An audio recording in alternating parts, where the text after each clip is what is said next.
مشاهدينا مرحبا بكم في حوارات السياق. ينتظر لبنان عرضا لترسيم الحدود مع إسرائيل، وتوقع نائب رئيس مجلس النواب اللبناني الياس بوصعب أن يصل العرض الخطي الذي سيرسله الوسيط الأمريكي في المفاوضات غير المباشرة لترسيم الحدود البحرية الجنوبية إلى قصر بعبدة قبل نهاية الأسبوع الحالي. عموما للمزيد من المتابعة حول هذا الملف ينضم إلينا مايكل هراري الباحث في المعهد الإسرائيلي للسياسات الخارجية الإقليمية. أستاذ مايكل مرحبا بك معنا. Thank you for inviting me. Pleasure. ما التقدم الذي أحرزته محادثات الحدود بين إسرائيل ولبنان؟ Actually, there has been a lot of progress in the recent, I would say specifically, let's say the last year. As you know, the negotiations are taking place for the last, let's say, more than 10 years. I think the last few months there has been a progress concerning the maritime, let's say, border, of course, and it is based on the understanding from both sides that it benefits their own interest. I mean, the Lebanese side, of course, and the Israeli side. I think that nowadays there are more clear bottom lines of where should the maritime border, let's say, be demarcated.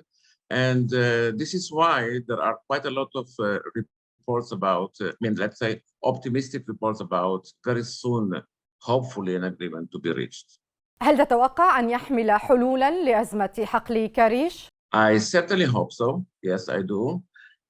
Actually, Karish field, it is very much known for both sides, the Israeli side, of course, and the Lebanese side, that this is within the Israeli EEZ.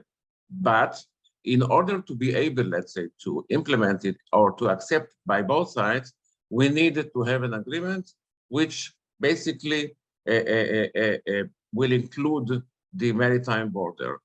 I believe, and this is what was said by the Lebanese officials and the Israeli officials, and as well by the American mediator, that we are quite close, very close to this kind of agreement. So I really hope that this is solved, as you said. لحظة فقط. لبنان يقول إن حق الغاز كريش يقع في منطقة متنازع عليها، بينما إسرائيل تقول إنه يقع ضمن مياهها الاقتصادية المعترف بها دولياً. هنا معضلة، كيف ستحل؟ I'm sure that you understand that once there is a negotiation process, each side says different statements. I think that nowadays we can say that both sides are very close to reach an agreement, a compromise, which basically put Karish within the Israeli economic exclusive zone and make sure where the maritime border of Lebanon is positioned.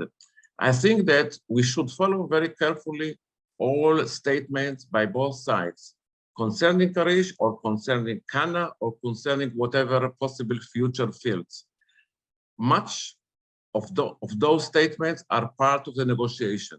This is why I said that for both sides understand that Karish is within Israeli EEZ.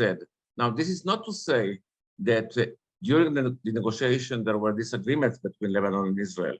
My point is that we should follow statements during negotiation. Many statements are part of the negotiation. Let's put it this way, the harsh rhetoric by Hezbollah is part of the negotiation. I wouldn't say I am not worried of too high, let's say, rhetoric, but this is part of the negotiation between both sides. And I believe that in the recent few weeks, it is much more clearer to Israel and Lebanon where we are heading to. This is the most important point. الأسبوع الماضي المتحدث باسم رئيس الوزراء الإسرائيلي قال إن الإنتاج في كاريش سيبدأ في أقرب وقت ممكن. ما الذي يعنيه ذلك؟ أن يبدأ الإنتاج في الحقل من دون التوصل إلى اتفاق مع لبنان؟ The answer is yes, but again, it is based on the progress that has been made during the last months and weeks. This is why I am not very much, impressed by neither Lebanese statements stating that no progress on Karish should take place before an agreement, or by Israeli statements saying that we are going to go ahead with or without. Again, this is part, as I would say, even an essential part of negotiation. The most important thing is what goes indoor about the substance. And I believe that concerning the substance, there has been a progress. باعتقادك ما الذي يريده لبنان وما الذي تريده إسرائيل وما شكل التنازلات التي سيقدمها الطرفان؟ Sure. I fully understand, of course, I mean, your question. I think that, again, both sides understand, as you remember, each side stated different kind of line 29, line 23, or whatever. I think that now both sides agree that the maritime border should go through the line 23. Both sides understand the importance of demarcation. Nevertheless, Israel and Lebanon do not have any kind of, let's say, political contact or ties or relations. Bear in mind that this negotiation is extremely complicated. Israel and Lebanon do not have any kind of direct contact. So both sides had to swallow, I would say, the fact that they need to have this kind of negotiation. Add to it that in Lebanon, correct me if I'm wrong, there are too many actors, too many different actors, okay? One of them is quite, well, I wouldn't say very much constructive as Hezbollah. Some might say Israel as well. So my point is that in the recent few months, with the assistance of the American mediator, a lot of progress has been made towards which is the line that both sides are going to accept. And I think from the Lebanese side, it was important as well to get some kind of assurances from the relevant international companies that they will try to drill as soon as possible after an agreement is reached. Because, as you know, for Lebanon, it's extremely important, let's say, to signal to the international community, to Lebanon itself, that things are moving a little bit ahead based on the severe economic crisis, severe political crisis, so on and so forth. هناك من يتساءل ما الجدوى من التوصل إلى اتفاق نهائي في ظل تهديدات حزب الله بوقف المحادثات وبمهاجمة منشآت الغاز الطبيعية الإسرائيلي. I think that maybe the more important question, pardon me for saying this, is that why Hezbollah basically has agreed to support the Lebanese government, to enable the Lebanese government to go ahead with this negotiation. I believe that Hezbollah, as one of the main actors in Lebanon, understand the severe crisis that Lebanon is facing, the importance of this agreement to be reached if and when. And from the Israeli side, again, Israel negotiates with the Lebanese government. We acknowledge that Hezbollah is a major player there, non-state player.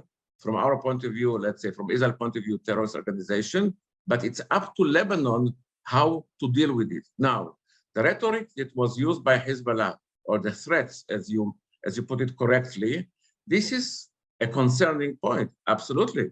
From Israel's point of view, we took it in consideration, and we did try to analyze what does Mr. Nasrallah mean? Does he mean to escalate, or is it part of the negotiation? Because it was quite clear, to be honest, that Hezbollah supported the Lebanese government to have this negotiation. This is why I said that from the Israeli side, part of the rhetoric by Hezbollah, the harsh rhetoric, is a part of the negotiation process, but major part of it as well is of concern, absolutely, yes, because it's quite easy, to be honest, to escalate things, let's say, and this is why Israel tried, in my humble opinion, not too bad, quite successfully, let's say, to manage in between this rhetoric and the substance of the negotiation. بالمقابل في لبنان هناك من شكك في حيادية الوسيط باعتبار العلاقة الأمريكية الإسرائيلية. هل هناك ما يطمئن هذه المخاوف؟ Sure. Now, this is a brilliant question, to be honest. I think this is one of the most important points. Yes. The beauty of the mediator, I would say, is that the most important question that each side asks itself and should ask itself, which mediator is the most effective, not neutral, effective. And the question is, whether we like it or not, is that the Americans are the most effective mediators, at least in this case. Okay, let's put aside other Israeli-Arab cases. I think generally speaking, from the Arab side, but specifically from the Lebanese side, Washington was seen as an effective as the only player which can so-called deliver Israel, meaning can influence Israel if and when there is a necessity, to push things forward.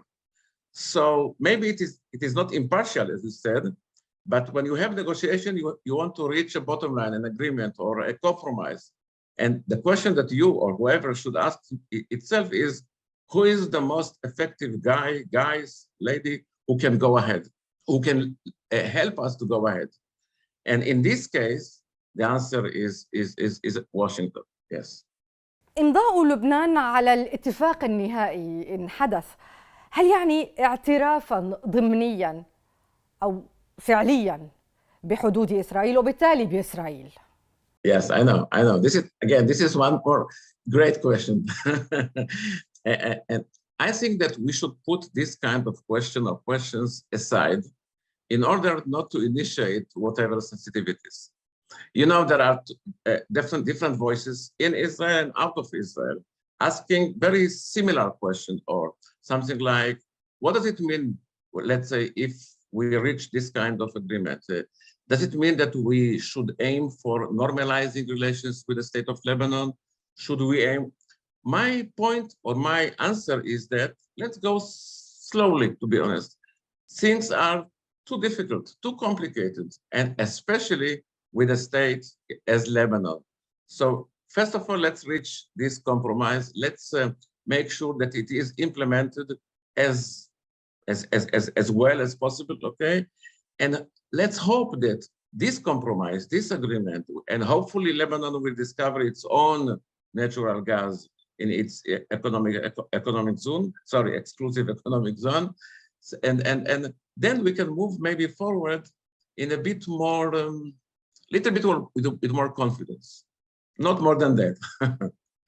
شكرا جزيلا لك أستاذ مايكل هراري للمشاركة معنا في حوارات السياق. Thank you. مشاهدينا، شكرا على طيب المتابعة. إلى الملتقى.